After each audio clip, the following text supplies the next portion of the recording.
একদিন এক ইঁদুর খাবার খুঁজতে খুঁজতে রাজার ঘরে প্রবেশ করল। সেখানে কোনো খাওয়ার জিনিস না পেয়ে সে একটি হীরার টুকরো গিলে ফেলল। এদিকে হীরা চুরি হওয়ার কারণে রাজপ্রাসাদে হুলস্থুল কাণ্ড বেঁধে গেল। রাজামশাই জ্যোতিষীকে ডাকলেন। গণনা করে জ্যোতিষী বলল, হীরার টুকরোটি একটি ইঁদুর খেয়ে ফেলেছে। সেনাপতি হীরা উদ্ধারের জন্য ঢেঁড়া পিটিয়ে পুরস্কার ঘোষণা করল। এরপর এক শিকারী রাজসভায় এসে বলল, সে ইঁদুর মেরে হীরা উদ্ধার করবে।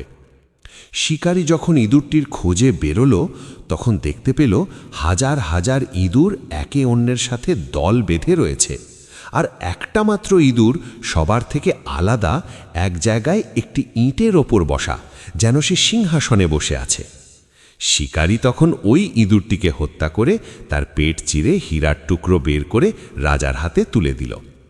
রাজামশাই অনেক খুশি হয়ে শিকারীকে তার প্রাপ্য পুরস্কার বুঝিয়ে দিয়ে জিজ্ঞাসা করলেন, হাজার হাজার ইঁদুরের মধ্যে তুমি কিভাবে বুঝলে যে ওই ইঁদুরটাই হীরা চুরি করেছে?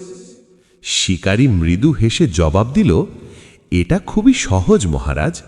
মূর্খ যখন হঠাৎ বিত্তবান হয়ে যায়, তখন নিজেকে অন্যের থেকে আলাদা মনে করে, নিজের জাতির সঙ্গে চলাফেরা এবং মেলামেশা বন্ধ করে দেয়।